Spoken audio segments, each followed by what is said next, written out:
Efesios capítulo 1, verso 18. Dice así: porque, ¿qué dice?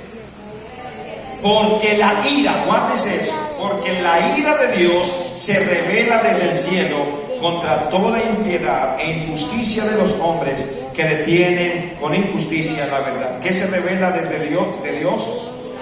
La ira de Dios. ¿Y cómo se revela? Más adelante lo va a decir. Porque lo que de Dios se conoce les es manifiesto, pues Dios se lo manifestó.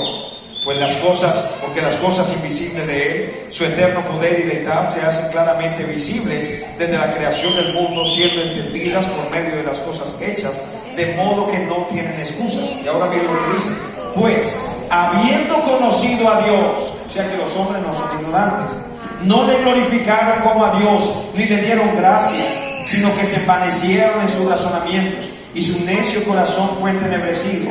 Profesando ser sabios, se hicieron necios y cambiaron la gloria del Dios incorruptible en semejanza de imagen de hombre corruptible, de aves, cuadrúpedos y de reptiles. Aquí viene la consecuencia. Note lo que decía ya: porque la ira de Dios se revela desde el cielo. ¿Cómo se revela la ira de Dios? Aquí lo dice, verso 24: por lo cual también Dios los entregó ¿a qué cosa? Dios los entregó a la inmundicia en las concupiscencias de sus corazones, de modo que deshonraron entre sí sus propios cuerpos, ya que cambiaron la verdad de Dios por la mentira, honrando y dando culto a las criaturas antes que al Creador, el cual es bendito por los siglos de los siglos. Amén. Por esto Dios los entregó ¿a qué cosa? Pues aún sus mujeres cambiaron ¿qué cosa? El uso natural por el que es contra naturaleza. Verso 27: y de igual modo también los hombres, dejando el uso natural de la mujer, se encendieron en sus lascivias unos con otros, cometiendo hechos vergonzosos, hombres con hombres, y recibiendo en sí mismos la retribución debida a su extravío. Hechos vergonzosos, lo dice ahí la palabra del Señor, ¿sí o no? Sí, pero resulta ser que hoy en día tienen un mes completo donde nos dicen que es el mes del orgullo, ¿no? Porque no hay nada de qué avergonzarse, porque esto es natural. ¿Esto a qué se lo debemos, hermanos? Esta normalización de este pecado, ¿a qué se lo debemos? Pues sin duda alguna al avance del pecado, ¿no? Pero también se lo debemos tristemente a falta de la iglesia de enseñar, de funcionar como sal y luz. Falta de la iglesia. Falta de la iglesia. Hermanos, mire, hace décadas atrás, incluso los impíos veían el homosexualismo humano, incluso los impíos. De hecho, los que están en este lugar juntamente conmigo, que pasan de los 30 y más años, ¿no? Sabemos que cuando éramos niños era muy raro escuchar en un barrio de alguna persona, y si había uno no había dos, o por lo menos abiertamente no lo era, ¿verdad? Abiertamente no lo era. ¿Por qué? Porque generaba vergüenza, generaba todo esto, ¿no? Este pecado, porque es contra naturaleza, es antinatural, lo dice la palabra del Señor. Pero hoy en día estamos viendo una explosión de todo esto, una explosión. Hay poblaciones donde ya se dice que son al menos el 10% de la población, y me sorprende, hay más pero un 10%, sí, pero estamos hablando uno de cada 10, y probablemente mientras yo hablo, aquí hay una cantidad de familias que conocen a familiares suyos que están en esto. Familiares suyos, allegados suyos, que están en esto y no saben cómo intervenirlo, no saben cómo hablarles. Pero hermanos, Entonces la sociedad incluso en ese tiempo lo veía como algo anómalo, pero después llegaron los psicólogos, ¿no? ¿Y qué comenzaron a decir? Pues primero se introdujo esto como un tipo de enfermedad. Ellos están enfermos y por eso se hacía terapia, ¿no? ¿Qué se hacía con ellos? Se hacía terapia de conversión, ¿no? ¿Por qué se hacía terapia? Porque se decía de parte de los psicólogos, la psicología, que algo estaba mal a nivel mental de estas personas. Entonces había ellos se percibían mal, entonces había una enfermedad, un proceso patológico dentro de sus mentes y había terapia. Pero hermanos, búsquenme hoy en día a un psicólogo, por supuesto no cristiano, que diga que esto está mal. Búsquenme a uno. No lo hay. No lo hay. Desde allá se dice que esto es normal. Y de hecho, cuando salen los niños así en el colegio, ¿a quién se llama? ¿Se llaman a los niños? No, se llaman a los padres. ¿Para qué? Porque como los padres están enchapados a la antigua y el niño está así, entonces se llama a los padres ¿para qué? Para darles tratamientos a ellos, para que acepten a su hijo así, para que se les da, ¿verdad? Finalmente la gente que dice, pues si lo dice el psicólogo, tiene que ser así. Y así vamos en el mundo.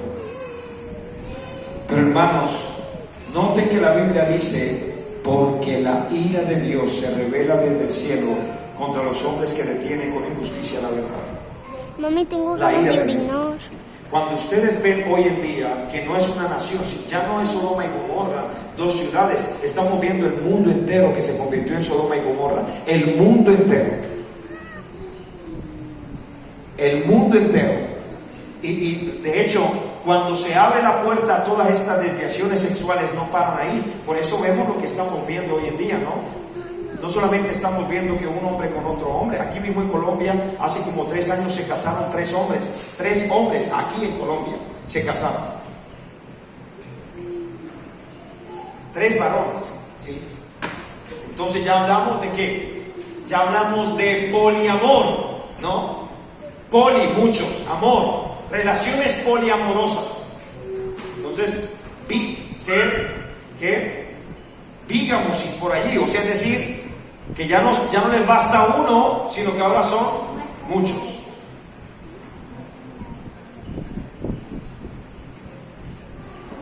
Porque donde se abre la puerta, hermano, no hay cómo cerrarla después. Y comenzamos a ver todas estas depravaciones que de a poco empiezan. Y es por eso que los muchachos hoy en día ya no saben, ¿no? En muchos colegios ya no saben qué género son. Si son hombres o si son mujeres, no saben ni lo que son. ¿Dónde debemos nosotros enseñar eso? En nuestras casas. Y le hago yo la pregunta a usted, papá, hermano en Cristo, ¿ha tomado usted alguna vez a su hijo y lo ha sentado y le ha mostrado lo que la Biblia dice al respecto? ¿Le ha predicado la palabra? ¿O está esperando que sea el señor Bad Bunny el que le diga cómo disfrutar su sexualidad? Y que sean todos esos depravados los que le digan cómo se ha de disfrutar el sexo. No, el texto dice que es antinatural, dice que es abominación a Dios y dice que es una manifestación de la ira de Dios. Y entre otras cosas, escúcheme esto, es un terrible pecado. Escuchen, no por todos los pecados, porque a veces la gente dice, incluso los cristianos, he escuchado yo diciendo, es que todos los pecados son iguales delante de Dios. Eso es mentira. No todos los pecados son iguales. Dios no destruyó por cualquier pecado a Sodoma y a Gomorra. Los destruyó por este pecado. No todos los pecados son iguales delante de Dios. Aquí estamos hablando de un pecado pero que muy grave. ¿Y por qué es tan grave? Porque daña la ilustración que Dios dejó en la palabra. Hermanos, ¿cuál es la ilustración que Dios dejó en la palabra cuando un hombre y una mujer se unen? ¿Cuál es la ilustración? ¿Qué está ilustrando Dios? ¿O qué quería mostrar Dios cuando un hombre y una mujer se unen? ¿A qué nos lleva la Biblia? A la unión perfecta entre Cristo y la iglesia. Así que toda unión entre un hombre y una mujer es una representación imperfecta de la unión perfecta entre Cristo y la iglesia. Pero cuando vemos a un hombre y otro hombre, una mujer y otra mujer, ¿qué es lo que estamos viendo? Estamos viendo que se dañó la ilustración que Dios dejó. Por eso Dios lo considera muy grave. Por eso ya, para culminar, vuelvo al texto que leíamos al principio, 1 de Corintios 6, 9. 1 de Corintios 6, 9. Dice así: ¿no sabéis que los injustos no heredarán el reino de Dios? No erréis. Léalo conmigo, por favor. Ni los fornicarios, ¿verdad? Ni quiénes, ni los idólatras, señores que se hincan ante María y los demás santos.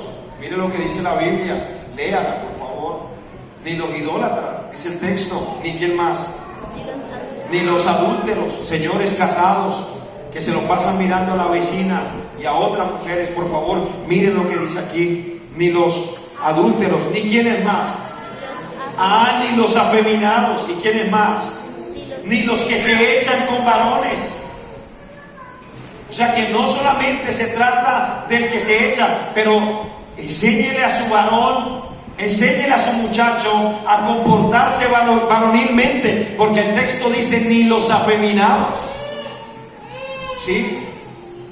Hoy en día se nos dice que deben haber nuevas masculinidades, ¿no? Y entonces le dicen, déjele, para que su varón no sea un machista, quítele la pelota, quítele el carrito y póngalo a jugar con muñecas.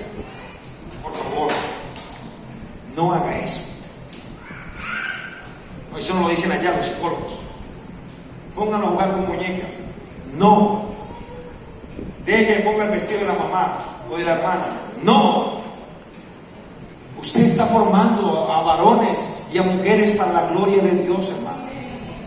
No para entregárselos a que sea el mundo, como decía ese profesor que les mostraba al principio. No son tus hijos, son mis alumnos, decía. Sin vergüenza. Sigue diciendo, verso 10, ni los ladrones, ni los ávaros, ni los borrachos, ni los maldicientes, ni los estafadores que heredarán el reino de Dios.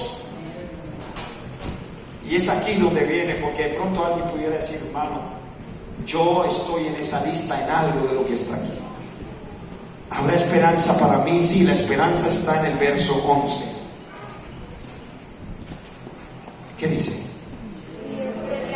Y esto erais algunos.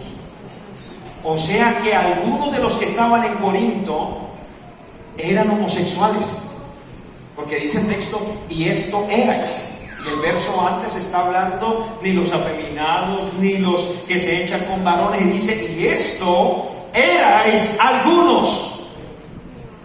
Es decir, hasta en la iglesia habían quienes habían practicado tal tipo de cosas, pero antes. Por eso el verbo ser está conjugado en pretérito, en pasado. Y esto erais.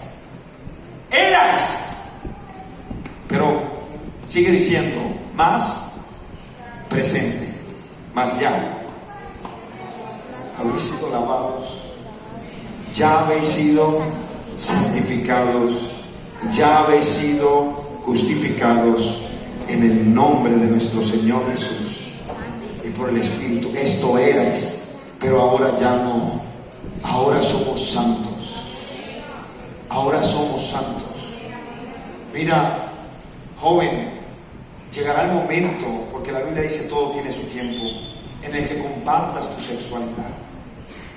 Llegará el momento, pero cuando lo hagas, tienes que hacerlo como la palabra del Señor te enseña para glorificar a Dios.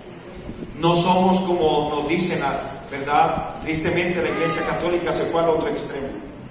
Incluso prohibió que sus sacerdotes se casaran. Y por eso vemos tantos pecados de tipo sexual entre ellos. Porque prohibieron algo que es santo, siempre y cuando se haga dentro del cuadro establecido por Dios, entre un hombre y una mujer, dentro del santo estado del matrimonio y para la gloria de Dios. Es así como Dios lo ha dejado. Es así como seguiremos predicando, aunque sonemos anticuados, aunque sonemos enchapados a la antigua. Hermanos, la palabra del Señor será la roca en la cual nosotros estemos edificados, y nuestros hijos también. Todo lo demás, conceptos humanos, son arenas movedizas en las que este mundo se está hundiendo más y más y más y más. Es por eso que ustedes ven, si ustedes ven entre los que practican el homosexualismo, ¿qué ven entre ellos? Entre los homosexuales se ven los más altos índices de suicidio. Entre ellos se ven los más altos índices de promiscuidad. Cambian frecuentemente de parejas. Es por eso que entre ellos se vio. Nadie conocía el VIH-Sida. 1985, primer caso. ¿En quién? En un paciente homosexual. Y de ahí en adelante, durante algunos años, el VIH fue una enfermedad exclusiva de homosexuales. ¿Han visto ustedes a una persona con VIH? ¿Lo han visto? Probablemente no, porque hoy en día el que tiene VIH se esconde, ¿no? Da pena decir que tiene VIH. Pero yo sí los he visto cuando estuve en mis prácticas en el hospital. Es triste, porque el VIH te mata todas tus defensas. Y entonces te ataca bacterias y parásitos oportunistas. Entonces usted ve que esta persona, ¿por qué si está tan joven se enferma de tanto de esto que no? Ni los niños se enferman, claro, porque no tiene defensas, y les da tuberculosis y son más proclives a que les dé más cáncer. Los enfermos de VIH les dan linfomas y les dan otros cánceres, hermano. Y esta gente, yo los he visto morir. A mí me tocó ir a orar por uno de estos hombres al hospital, que a él le daba pena decirme qué tenía, pero estaba prácticamente sus huesos forrando, su piel forrando ahí sus huesitos nada más, y le daba pena decirme. Yo oré por él, pero le daba pena, había sido contagiado y ahora estaba muriendo. Tenía una diarrea que no se la podían parar de ninguna manera por un hongo que había invadido su cuerpo. Hermanos, eso es lo que no te cuentan a ti, no solamente en el homosexualismo, pero los que se lo pasan por ahí buscando una noviecita y otra noviecita y otra noviecita, viviendo vidas promiscuas. No estamos hablando del VIH, hablamos del VPH, virus del papiloma humano. ¿Sabías que el virus del papiloma no se cura? ¿Sabías eso? ¿Sabías eso? Que no hay una medicina que cure el virus del papiloma humano, no lo hay. Y esos hombres o mujeres que fueron promiscuos, ¿no? Andando por ahí con una, otra. ¿Sabías tú que cuando tú te acuestas con una persona, tú te acuestas con todas las personas que ella se acostó antes? Con todas esas personas, ¿lo sabías? Por eso lo mejor que hay es guardarse. No somos anticuados.